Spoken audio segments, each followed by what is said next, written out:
still exists some humanity, some basic respect for the law and human rights in the Kenya Kwanza regime. We are holding on to the promise Mr. William Ruto made during the campaigns that the forceful evictions and demolition of dwellings would be a thing of the past. It is a fact that in July 2022, during the launch of the Kenya Kwanza Manifesto, Ruto promised that he would put to an end the culture of illegal evictions of people and property demolition if elected president. He went on to promise that where necessary, affected people would be provided with enough notice and compensation promptly paid. Well, it is October 2023 and a human tragedy is unfolding before the eyes of Kenyans under Ruto's watch and his loud silence, in fact order. What has gone on here in Mavoko these past few days is not just inhumane, it is also ungodly. What is going on here is forced eviction, the exact crime Ruto promised to bring to an end in July last year. It's a gross violation of human rights, the right to adequate housing at a time the administration purports to be working to ensure that everyone has shelter. What's going on here indicates a systematic disregard of recognized human rights standards on the part of the state. The affected families, some among the poorest of the poor, and their upcoming middle class, have not only witnessed lifelong savings demolished and crushed to ashes, they have been left to fend for themselves on the streets without basic shelter. Children who are learning in some of the schools here have seen their classrooms flattened into open fields, the upcoming exams standing. A regime whose top leadership never missed an opportunity to show that they are deputies of Christ is presiding over the demolition of houses of worship. The evictions have taken place just as the rains are beginning to set in. They are taking place in bad weather without any compensation, alternative accommodation, or access to safe and secure food, safe drinking water and sanitation, and medical services.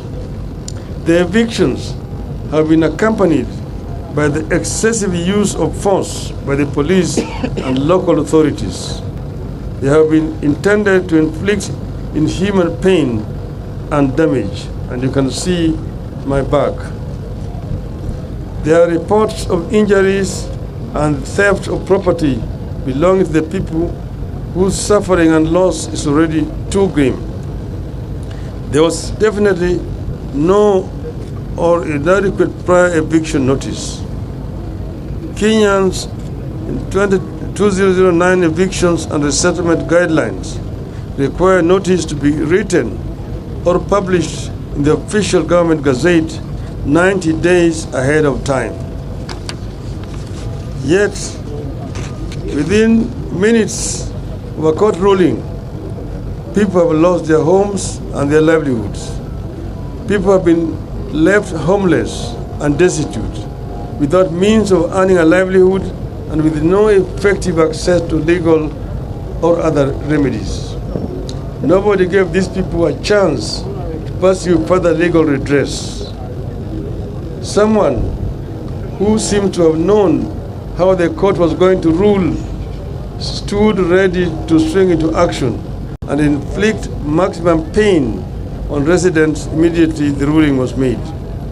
Above all, this destruction of life, lifelong savings of people has come at a time that Kenyans are struggling with extremely high taxes, high cost of living, and a collapsing Kenya shilling. Without compensation, those who have lost homes will certainly never be able to rebuild. People have suffered here because of failure of the state to control speculation in land housing, and property. One thing that's being used against the opposition to the demolitions is that East African Portland Cement owns the land and the titles were fraudulent. We therefore demand investigations and accountability of everyone, private and public, involved in this. But secondly, know that know that Portland is majority owned by the government. The demolitions, were they necessary? Victims are Kenyans. Was there another solution? Government has always settled people everywhere. We even have a settlement fund to get people land. We had the case of Waitiki land in Likoni, which was resolved by the settlement fund to pay the owner and the unsettled squatters, and that was a private land. Why couldn't this matter be handled the same way? Was this a great and urgent use of the land where demolition was done that so greatly overweighed people's lives and savings? What is the urgent use that could not allow people time to move out by, say, next year? Are there personal interests riding on the guise of public interest? Does the East African Portland Cement understand that there are things people can do to fight back and even end its existence as a company? We are talking about people who most likely use the company's cement to construct houses only for those same houses to be destroyed in the name of the same company. As a party, we, as Azimio, we can't let this continue to go on unchallenged. We are determined to ensure that cruel crime is answered for. Somebody will have to take the responsibility for this bestiality. The Kenya Kwanza administration must immediately halt any further demolitions. It must share with the victims and the country the immediate plans to pay compensation for the property that has been unlawfully destroyed and to find alternative settlement for the victims. This brutality will not go unchallenged. This brutality will have to be answered for and accounted for. If the government does not act, we will help the people to act. Azimio. Thank you.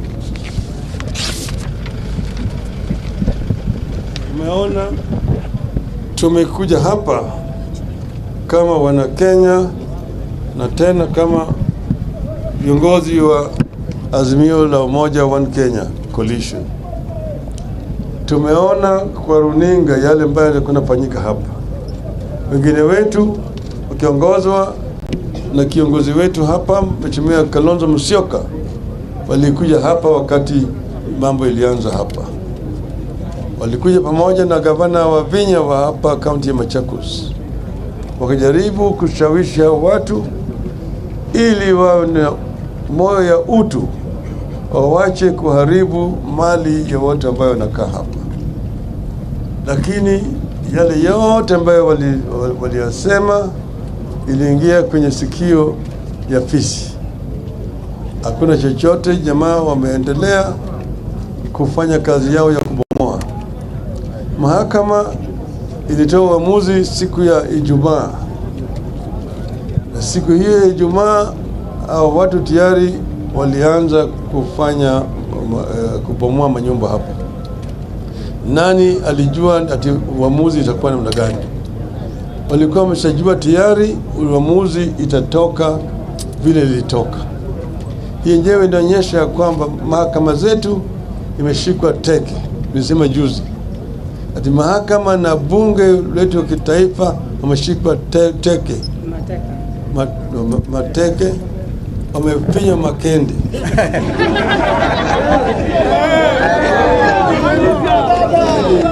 Sasa tuko na bunge hanithi haina chochote. Manake bunge yenyewe juzi ilipitisha sheria ya kujinyima nafasi ya kukagua ununuzi ya bidhaa ya umma. Bunge linatakana iwe inatetea mali ya umma, lakini bunge tayari imeshatoa pitisha sheria kusema bunge hawezi kuangalia na kukagua vile serikali inauza mali ya umma. Hakuna haja ya kuwa na bunge. Tuko vile na maspika ambaye wanafanya siasa kiholela. Spika wenyewe wanaongea juu ya mambo ambayo yanakuja mbele ya bunge katika mkutano mahadhara katika kanisa, vile wao wataamua katika bunge. Kwa hivyo hao maspika yote wawili wa Senate na National Assembly ni wale watu ambaye hawafai wawe kama maspika. Wao ni aibu kubwa kwa taifa la Kenya. Na vile siku hizi mambo inatoka kule Ikulu, unasema ipitishe vile ilivyo, na wabunge hawapewi nafasi ya kuongea vizuri juu ya yale masuala yanayokuja kwa bunge. Kwa hivyo sasa Wakenya hawana kinga.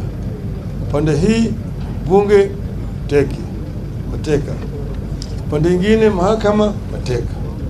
Sasa tuko na pahali ambaye anatembea peke yake, hakuna mtu anaweza kuzuia wao kufanya chochote. Ametangaza siku ya Ijumaa na kazi imeanza sasa. Umeona askari wake wako hapa, umeona vile wamekaa kule kama ile mbwa ya ati wanafanya kazi.